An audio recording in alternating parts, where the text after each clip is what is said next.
nous savons la saison qui vient, c'est la saison de renaissance, n'est-ce pas? Où vraiment on voit que la vie commence à reprendre. Et je déclare et je prophétise que cela soit ainsi dans nos vies, dans le nom puissant de Jésus. Que cela soit ainsi dans nos vies cette année, au nom puissant de Jésus. Que tout ce qui était mort commence à renaître, commence à prendre vie dans nos vies, au nom puissant de Jésus. Bien-aimé, tu vas prendre la Bible et tu vas prendre la parole de Dieu et nous allons prendre le livre des Proverbes, chapitre 16. Premier verset jusqu'au verset 3. Ah, je vois que vous avez pris vos Bibles. C'est bien. C'est bien de prendre des Bibles. C'est bien. Pascal, je vais t'offrir une Bible. Proverbe chapitre 16, le premier verset au verset 3, je lis la parole au nom de Jésus. Priez pour ce ministère. Ça dit, tout à l'heure, quand je venais, je disais même au pasteur Paul, je dis, cette salle, j'aime pas trop. Parce qu'elle est insalubre. Dès que je rentre ici, moi je suis quelqu'un, je suis ordonné. Dès que je rentre, ça me pique la gorge. Donc c'est quelqu'un qui a... Tu vas prier. Le Proverbe 16, verset 3 dit, recommande à l'Éternel tes œuvres et tes projets. Tu vas déclarer, commence à prophétiser pour la salle. Dis Seigneur, assez. Nous sommes fatigués de cette vie d'errance. Aujourd'hui là-bas, demain là-bas. Cela va faire 23 ans. Plus de 23 ans, on priait ici dans cette salle. On a même prié ici. C'est là depuis plus de 23 ans. Pascal doit se souvenir. Amen. On a prié ici. Les gens qui prient là, il ne faut pas qu'ils croient que c'est eux qui ont commencé. J'ai dit depuis 1997 ou 97, dans les années 96, on était ici. Après, on est monté ici. Même la sœur Olivia doit avoir quelques souvenirs. Plus de 20 ans. Et nous sommes encore revenus à la case débat. Non, non, moi je ne suis pas d'accord.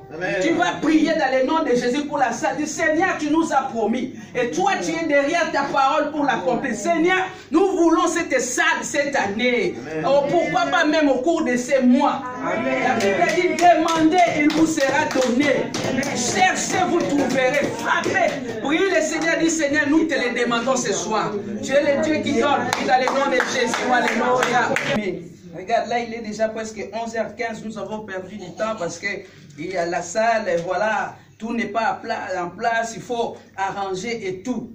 Et nous allons lire le verset 28 avant de passer à la parole de Dieu. Eh bien, fais des déclarations pour ta vie, bien aimé. Ce n'est pas l'église de Maman Victoire, c'est ton église. C'est ton église. C'est ton église. Fais-les bien, bien aimé. Job, chapitre 22, verset 28. C'est que tu vas décider. Le pouvoir se trouve là sur ta langue. Alléluia. Sur tes sentiers brillera la lumière. Prie pour l'année 2021. Prends la décision. Commence à faire des déclarations. Moi, je ne suis pas enfant des ténèbres. Je suis enfant des lumières. Je prends la décision. Je me sépare avec les ténèbres. Je me sépare avec les mauvaises habitudes. Je me sépare avec tout ce qui ne t'honore pas. Que mon sentier brille. Que mon chemin brille. Bien aimé, lorsque tu es avec Jésus, ta vie même rayonne. Amen. Les ténèbres fuient autour de toi. Bien aimé, laisse-moi te dire, avec Jésus, le monde des ténèbres se sépare de toi. Les mauvaises personnes vont commencer à te quitter, toi-même tu ne vas pas comprendre. Amen. Parce que la lumière fait fuir les ténèbres. Voyez-vous, lorsqu'on allume la lumière, les ténèbres disparaissent. Imagine maintenant, c'est Jésus en toi. Il est porteur de lumière. Et toi-même, tu deviens aussi porteur ou porteuse de lumière. Alors si tu es porteur ou porteuse de lumière, les ténèbres doivent fuir. Dans le nom de Jésus, commence à prier avec Job 22, 28. Prends la... Oh, rababa. Acclame le Seigneur. Bien aimé. Acclame le Seigneur. Acclame, acclame, acclame, acclame, acclame.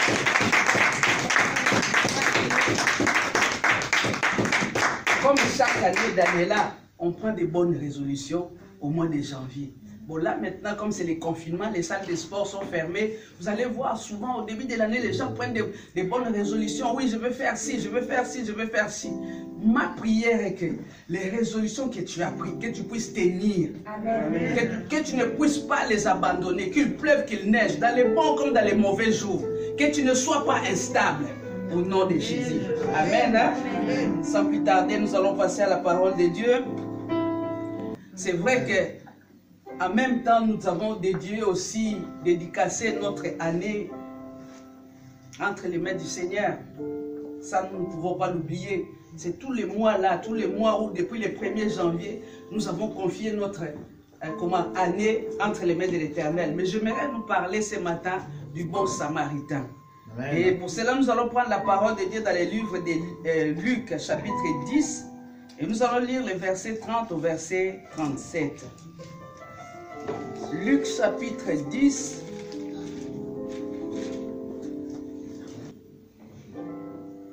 Et nous allons lire à partir du verset 30. Nous avons trouvé. Amen. Seigneur, nous te disons merci pour cette bonne nourriture que tu nous as préparée encore en ces jours. Toi qui as dit, Seigneur, que tu nous donnes notre pain quotidien.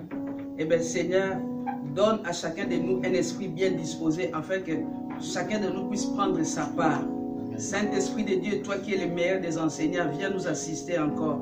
Et en ce moment, je fais taire la chair, je fais taire mes sentiments, mes émotions, et je ramène ma pensée captive à l'obéissance de Christ, et cela au nom puissant de Jésus. Et je me lève contre tout esprit de distraction qui sillonne tout autour ou dans cette salle. Je te chasse et je t'ordonne de retourner là où est ta place, c'est-à-dire dans les lieux arides, là où il n'y a pas de vie, et cela au nom puissant de Jésus-Christ. Je réclame la couverture des sang de Christ comme bouclier tout autour de moi et tout autour de cette salle. Que la gloire et la louange te reviennent. Ainsi j'ai prié les Pères dans le glorieux nom de notre Seigneur Jésus-Christ. Amen. Amen. Amen, hein? Amen. Nous pouvons prendre place, bien-aimés. Et comme je disais, bien-aimés, c'est une histoire que nous connaissons, n'est-ce pas, les bons samaritains. Et je me souviens même quand j'étais au pays, c'est-à-dire, vous voyez les hommes qui suivent des fois les femmes. C'est-à-dire, pour séduire les femmes, il y a des hommes qui peuvent même là vider tout son compte. Tout son compte. Et donc, on surnommait de telles personnes les bons samaritains. Mais je ne parle pas de ces bons samaritains-là qui font ces choses-là juste pour profiter, parce qu'il y a un intérêt quelque part. Alléluia. Alléluia. Amen. Ah, il y a trop de journalistes ce matin. Ah. Hey, nous sommes sur BFM de Jésus-Christ, ça n'est pas frustré. Donc ici nous voyons, la Bible nous dit, Jésus reprit la parole et dit, un homme descendait de Jérusalem à Jéricho. Cet homme-là a quitté Jérusalem et il descendait à Jéricho. Alléluia. Amen. Il quittait Jérusalem pour descendre à Jéricho. Bien-aimés, nous savons tous la connotation du mot Jéricho. La ville Jéricho, c'est que cela veut dire. Bien-aimés, Jérusalem, c'est un endroit où règne la paix. Voilà pourquoi tous les rois, les rois David et tout, leur résidence était à Jérusalem. Jérusalem, c'est la paix. Et cet homme-là a quitté là où la paix régnait pour descendre à Jéricho. Alléluia. Amen. Je dis, je parle à quelqu'un. Jéricho, c'est le monde matériel dans lequel nous vivons. Jéricho, c'est le monde matériel, bien-aimé. Souviens-toi, lorsque Israël est sorti de l'Égypte, n'est-ce pas? Pour prendre Jéricho, c'était là le combat d'Israël. La mer Rouge Dieu a ouvert, mais Jéricho, la Bible dit Jéricho, c'était une ville barricadée, fermée. Personne ne pouvait entrer, personne ne pouvait sortir. Il y avait des lois, bien-aimées, à Jéricho. Mais la Bible dit quoi? Jéricho a été pris. Ce n'est pas les enfants d'Israël qui ont combattu pour avoir Jéricho. Jésus-Christ, Dieu lui-même, l'ange de l'Éternel, c'est lui qui est venu combattre pour que Jéricho tombe. Alléluia. J'ai dit, je parle à une personne ce matin, je nous parle. Nous avons tous des Jéricho à faire tomber. Non, tu n'as pas compris, je disais ceci. Amen. Nous avons tous des Jéricho à faire tomber. Amen. Jéricho, c'est le combat de ta vie. Jéricho, c'est la chair même. Alléluia. Amen. Jéricho, c'est la chair même. À un certain moment, il faut que Jéricho tombe dans ta vie. Parce que la ville de Jéricho, il y avait des lois établies. C'était barricadé, bien aimé. Tel que nous sommes ici de différentes milliers et tout. Là où nous venons, chacun de nous, nous avons nos traditions. Nous avons nos habitudes. Et lorsque nous venons au Seigneur, nous amenons aussi nos traditions ainsi que nos coutumes. Donc cet homme quittait Jérusalem pour redescendre à Jéricho. Bien aimé, aujourd'hui, lorsqu'on récite, on dit on retourne à l'Égypte. Mais je crois que c'est plus compliqué de retourner à l'Égypte parce qu'il y a la mer Rouge. Alléluia. Amen. Alléluia. Amen. Jéricho. Et Jérusalem, comme je dis, c'était le fondement de la paix. Donc, lorsqu'on quitte Jérusalem pour aller à Jéricho, cela veut dire tout simplement, on s'éloigne de la présence de Dieu. Enfant de Dieu que tu es, enfant de Dieu que je suis, ne nous éloignons pas de la présence de notre Seigneur. Alléluia. Amen. Lorsqu'on s'éloigne de Dieu, on retourne à Jéricho. Dans Jéricho, il n'y a rien de bon. Et lorsque je faisais mes recherches, je vis quelque part que Jéricho était réputé parmi d'autres villes parce qu'il y avait des roses. Mais c'était les plus belles roses. C'était les plus belles roses qui se trouvaient dans Jéricho. Bien aimé, dans le monde, il y a les bling bling. Dans le monde, il y a les plus belles roses. Avec les make-up, tu vas voir, il sort de la lune ou quoi. Avec les make-up, tu vas voir les... Le Seigneur m'a affranchi, moi, les péris. Pour vous qui portez les péris. Dans Jéricho, il y avait des belles roses. Bien aimé, il y a des belles comme Joseph. Tu risques de tomber. Parce qu'il y a des personnes, lorsque tu les regardes, tu dis, mais toutes sortes de tailles. Alléluia. Moi, je bénis le Seigneur pour ma taille. Ah, j'aime le Seigneur. Je bénis le Seigneur parce que je suis une créature si merveilleuse. Dieu m'a créé avec toutes les formes. Et je bénis le Seigneur. Alléluia. Ne sois pas complexé par tes formes. Amen. Ne sois pas complexé par tes formes. Dieu sait pourquoi. Comme je disais le dimanche dernier, Dieu sait pourquoi. Dans cette société, il faut qu'il y ait de tout. Amen. Il faut qu'il y ait de tout. Parce qu'il y a des endroits, toi, tu ne peux pas passer, moi, je peux passer. Il y a des endroits, moi, je ne peux pas passer, toi, tu vas passer. Alléluia. Amen. Il y a des endroits, moi, je ne pourrais pas atteindre, mais toi qui mesures 2 mètres 20, tu pourras atteindre. Alléluia. Amen. Que le Seigneur nous aide. Bien aimé, donc je disais tout à l'heure, nous voyons la parole de Dieu nous dit la conséquence de s'éloigner de Dieu, bien aimé, c'est la vie des péchés. Souvenez-vous de l'histoire des fils prodigues. Ingrid, tu te souviens? Le fils prodigue a dit à son père, donne-moi tout, moi je vais aller vivre ma vie. Et ce fils, n'est-ce pas, il s'est éloigné de son père, il a pris sa partie des richesses. La Bible dit quoi? Il a tout dilapidé et il commençait à vivre une vie de débauche. Lorsqu'on s'éloigne de l'Éternel, c'est la vie de débauche, bien-aimé. Lorsqu'on s'éloigne de Dieu, c'est les ténèbres, bien-aimé. Ah, tout ce que tu crois que ça brille, ce n'est pas de l'or. Nous avons entendu des témoignages, des gens qui ont suivi, tout simplement parce qu'il a vu que le Messie avait de l'argent, que le Messie avait tout. Mais en réalité, le Messie l'a accosté ou tout ce qui brille n'est pas de l'or. Il y a des messieurs magiciens. Il y a des fiancés magiciens qui vont s'approcher de toi pour te sacrifier. Même si ce n'est pas physique mais spirituellement. Tu ne sais pas qu'est-ce qu'il va prendre en toi. Alléluia. Amen. Ah, je parle de la part du Seigneur. Amen. Je parle de la part du Seigneur. Lorsque tu t'éloignes de Dieu, c'est catastrophique. Amen. Et la Bible nous dit, il tomba au milieu des brigands qui les dépouillèrent, les chargèrent des coups et s'en allèrent, les laissant à demi morts.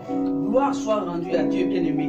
Lorsque cet homme, n'est-ce pas, était dépouillé, frappé, ses agresseurs croyaient qu'il était mort.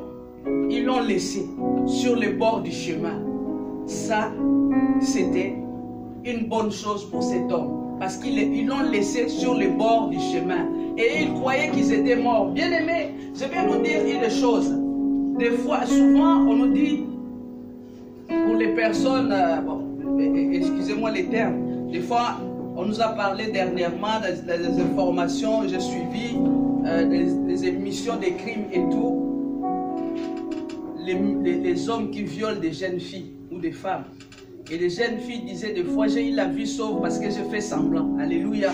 J'ai fait semblant de ne plus bouger, de ne plus me défendre et tout. Et c'est comme ça qu'on te laisse à moitié mort.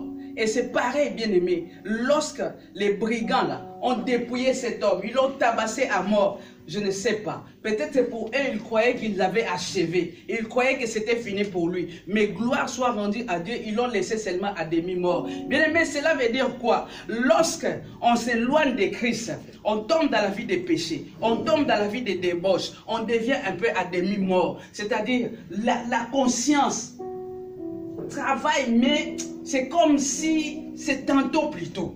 C'est-à-dire, tu dis, il faut que je retourne à Jérusalem. Il faut que je reprenne des forces. Alléluia. Amen. La vie des péchés nous laisse toujours une conscience.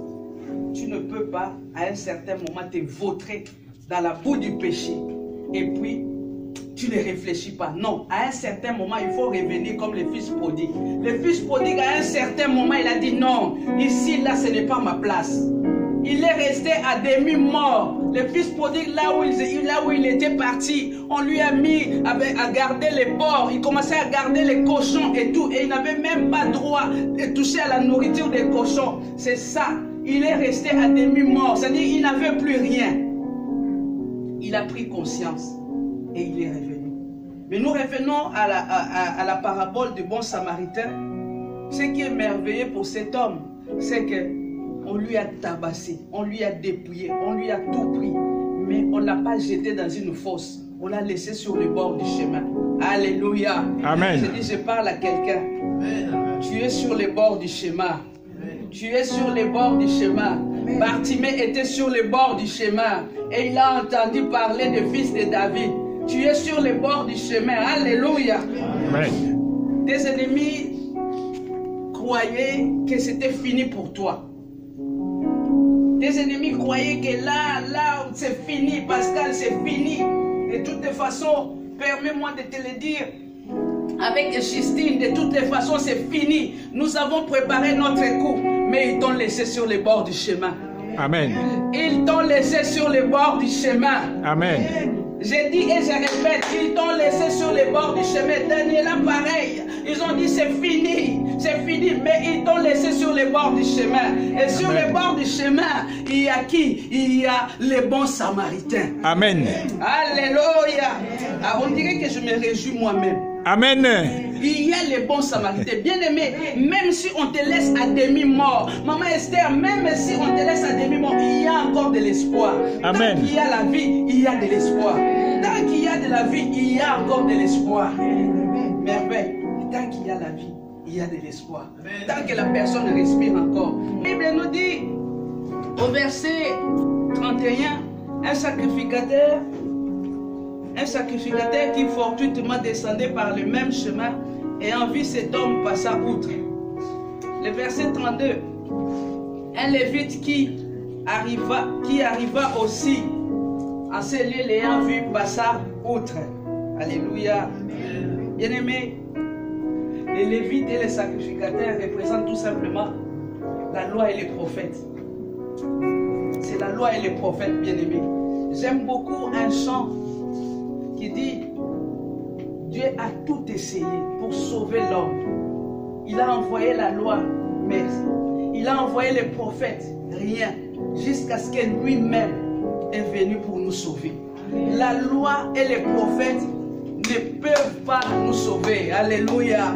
La loi et les prophètes, les lévites et les sacrificateurs, ils ont changé leur direction. Ils ont été incapables de sauver les voyageurs. Bien aimé, le dimanche dernier, le message c'était pour il y a cela 15 jours comme un voyageur. Tu es ce voyageur, je suis ce voyageur.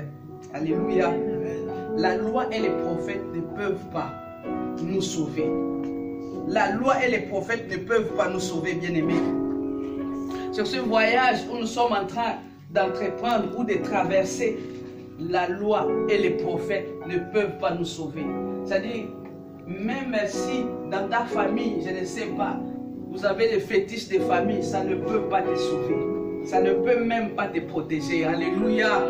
Je vous dis la vérité, je sais de quoi je parle. Dans notre famille, on avait notre oncle qui était chef de famille. Et nous, on était là, on faisait les fiers.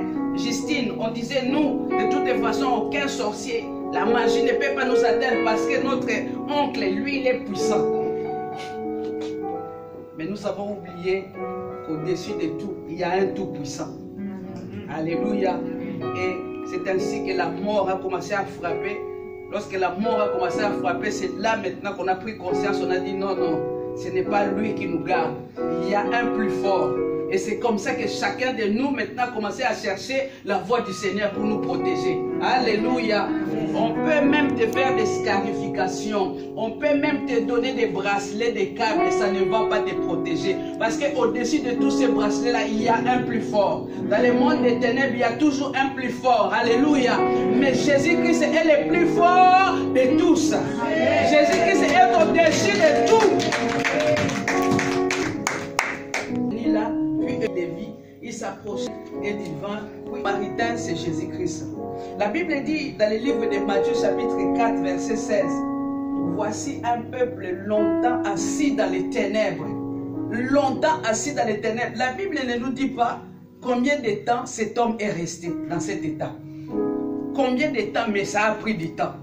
Toi et moi, ça a pris du temps, bien-aimé. Pour venir au Seigneur, nous étions dans les ténèbres. Que tu le veuilles ou non, sans Christ, loin de Christ, c'est les ténèbres totales. Alléluia. C'est un semblant de lumière, comme je disais la dernière fois. Ce n'est pas cette lumière. On ne peut pas comparer Christ à cette lumière. On ne peut même pas les comparer au soleil. On ne peut même pas les comparer. Et voyez-vous, lorsque nous voyons un semblant de lumière, c'est-à-dire dans ta vie tu fais des affaires, ça marche et tout, tu fais c'est un semblant de lumière. La véritable lumière, c'est Jésus-Christ. La Bible dit, Matthieu 4, 16, un peuple longtemps assis dans les ténèbres. Cet homme-là était agonisant. Cet homme-là, il s'attendait même plus, il ne savait pas. Mais la Bible dit, grâce pour grâce, des bons samaritains qui passaient par là. Ah, ce matin, je déclare et je décrète que les bons samaritains passent sur ton chemin. Que les bons samaritains, empruntent mon chemin. Que les bons, cette année, que les bons samaritains, puissent te voir dans ton agonie. Que les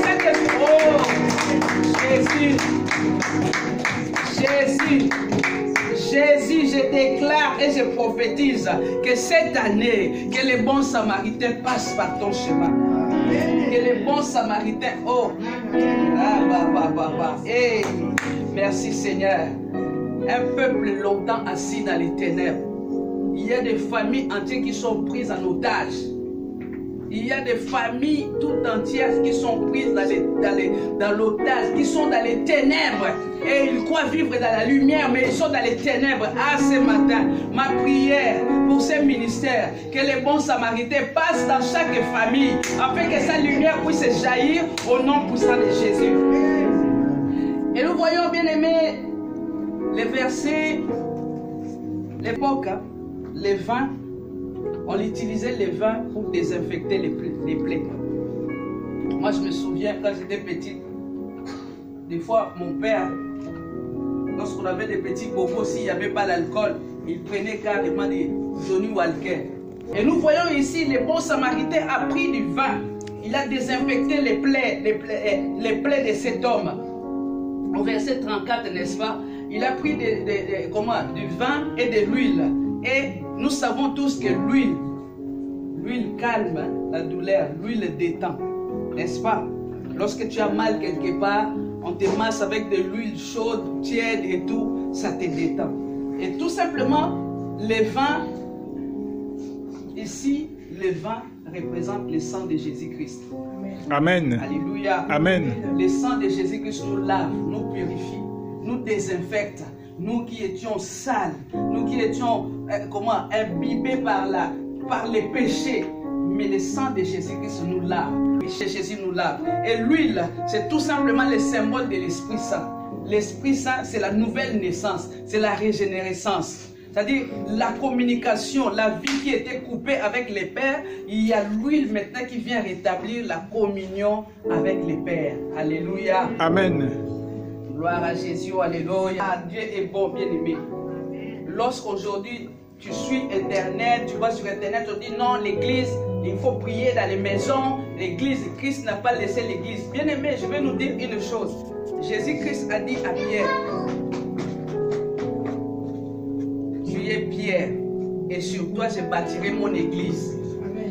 Les apôtres allaient à l'époque, l'église. Il faut lire les actes des apôtres. Ils allaient dans les temples pour prêcher, même si c'était des églises, des maisons, mais ils étaient nombreux, même dans les maisons, ils priaient. Toi qui es empoisonné par de tels enseignements, mets ça à la poubelle dans le nom de Jésus-Christ. Il y a des choses où même si tu pries toi-même, tu ne peux pas remonter. La Bible ne dit-elle pas, là où 2 ou 3 sont réunis en son nom, il est là. On ne parle pas de l'église maison, on parle de l'église. Ici, la Bible est claire. La Bible dit, les bons samaritains les conduisit à une hôtellerie et prit soin, les mit sur sa propre monture, les conduisit à une hôtellerie. L'hôtellerie de beauté de Dieu. C'est-à-dire, quelqu'un qui va dans un salon de beauté, lorsqu'il ressort, il ne ressort pas de la même façon qu'il est rentré. L'air de make-up ici, tout simplement pour les messieurs, on redessine la barbe et tout, on coiffe bien, la personne change. Et pour les talents de beauté de Dieu. C'est-à-dire, lorsque tu viens à l'église est faite pour prendre soin de chacun de nous. L'église est là pour soigner. Alléluia. L'église n'est pas là pour condamner. L'église n'est pas là pour juger. L'église n'est pas là pour exposer. La Bible dit, les bons samaritains l'a ramené où? À l'hôtellerie. Toi qui refuses, oh l'église, c'était à l'époque, toi qui refuses. Si Jésus-Christ ne voulait pas laisser l'église, il n'allait pas amener cet homme dans une auberge. Alléluia. Et la suite nous dit quoi? Le lendemain, il tira 2 deniers, les donna à l'autre et dit, aie soin de lui, et ce que tu dépenseras de plus, je te les rendrai. Alléluia. Il a payé 2 deniers. Bien aimé, les 2 deniers symbolisent l'Ancien Testament et le Nouveau Testament. L'Ancien et le Nouveau, 2. L'Ancien et le Nouveau. Comme je disais tout à l'heure, les Lévites et les sacrificateurs, c'est la loi et les prophètes. La loi et les prophètes ne pouvaient pas nous sauver. Alléluia. Voilà pourquoi Jésus ou le bon samaritain a payé 2 deniers. C'était l'Ancien Testament joint au Nouveau Testament. La Bible dit quoi? Que Jésus n'est pas venu pour abolir la loi, mais Jésus est venu accomplir la loi. Est-ce que vous me suivez ce matin? Amen. Amen. Je parle des choses vraiment importantes. 2 deniers. Jésus n'est pas venu pour abolir la loi, mais il est venu pour accomplir la loi. Et il a laissé cet homme dans cette auberge, c'est-à-dire il a payé. Bien aimé, Jésus-Christ est venu accomplir la loi. Il n'est pas venu abolir la loi, mais il est venu pour accomplir la loi. Parce que tant qu'il n'était pas encore là, la loi n'était pas parfaite. Il fallait qu'il vienne pour la rendre parfaite. Amen. Alléluia. Amen. Alléluia. Amen. Et lorsque Jésus a accompli la loi, c'est là que toi et moi, nous pouvons être sauvés. Nous sommes sauvés parce qu'il a accompli. N'est-ce pas, à la croix, il a dit, tout est accompli. C'est-à-dire, il a tout accompli. Que ce soit les péchés, que ce soit, je ne sais pas moi, les liens de famille, que ce soit, Jésus a tout payé. Il nous a laissés à l'auberge. Il a tout payé pour nous. Et il dit quoi? Écoute, je vais m'arrêter tout à l'heure, après nous allons prier. Écoute la suite, c'est que Jésus dit, aie soin de lui, et ce que tu dépenseras de plus, je te les rendrai à mon retour. Notre Dieu est le rémunérateur de tous ceux qui le cherchent. La Bible dit dans Hébreux 6, 10, il n'est pas injuste pour oublier les services qu'on lui rend. C'est-à-dire tout ce qu'on fait pour lui, il va nous les rendre. Tout ce qu'on fait pour lui, il va nous les rendre. Tout ce que nous faisons pour notre Dieu, gloire, tout ce que tu fais pour lui, il va te les rendre. Il a dit, tout ce que tu... Tous les rendrai à mon retour. Bien-aimé, Jésus va revenir un jour. Église, nous aurons des comptes à rendre. Alléluia. Il a dit, je te les rendrai à mon retour. Je suis parti. Toi, prends soin. Mais je te les rendrai à mon retour. Bien-aimé, ne néglige pas ton église. Ne néglige pas ton église. Ne néglige pas ton église. Un jour, Jésus reviendra. Un jour, nous rendrons tous compte à notre Dieu. Qu'est-ce que tu as fait à cet homme qui était blessé? Moi, j'ai payé, mais toi, qu'est-ce que tu as fait? Jésus a payé pour toi et moi. Alléluia. Jésus a dit, allez partout, faites des nations des disciples. Le monde est en train de s'organiser, mais l'église est en train de se désorganiser. Non, tu n'as pas compris. J'ai dit, le monde s'organise, mais nous sommes en train de nous désorganiser. Jésus revient bientôt. Alléluia. Amen. Pour clôturer, verset 8, je lis au nom de Jésus. Quand Jésus viendra, trouvera-t-il la foi sur cette terre? Lorsque le Fils de l'homme reviendra, bien-aimé, Jésus reviendra un jour. Nous voyons déjà les signes sont là. Et la Bible nous dit, quand vous entendrez les bruits de guerre, ça ne sera que le début du commencement. Préparons-nous. L'église qui sera enlevée, c'est une église sans tache ni ride. La Bible le dit dans le livre des Éphésiens. L'église qui sera enlevée, c'est une église sans tache ni ride. Entre-temps, le bon samaritain nous a laissés où? À l'auberge ou à l'hôtellerie. Et il a fait quoi? Il a payé. Il a payé quoi? Il a soigné avec du vin et avec de l'huile. Alléluia. Maintenant, c'est à nous, bien-aimés, de ne plus retourner à Jéricho. Jéricho veut dire tout simplement que nous sommes dans le monde, mais nous ne sommes pas du monde. Jéricho, il y a de belles choses. Jéricho, il y a de plus belles roses. Nous sommes dans le monde, mais nous ne sommes pas du monde. Comment toi, enfant de Dieu, tu te laisses influencer par le monde? C'est à toi d'influencer ton monde. Je crois que le slogan pour cette année, c'est « Influence ton monde ». Alléluia. Amen. Influence ton monde. Nous devons influencer le monde et non pas nous laisser influencer par le monde. Alléluia. Je suis arrivé à la fin, nous allons nous lever et nous allons prendre un temps dans la prière. Il nous reste 10 minutes. Et nous allons vibrer dans la prière du bon samaritain. Le bon samaritain à l'hôtellerie, l'église. Et lorsqu'on parle de vie de consécration, j'aimerais que tu pries avec moi. Consacrer ta vie au Seigneur. Que tu puisses consacrer. Ne savez-vous pas que votre corps est le temple du Saint-Esprit qui est en vous, que vous avez reçu de Dieu et que vous ne vous appartenez point à vous-même? Tu vas faire une prière de consécration. Tu vas dire, matin, Seigneur, je vais te reconsacrer ma vie. Prie dans le nom de Jésus.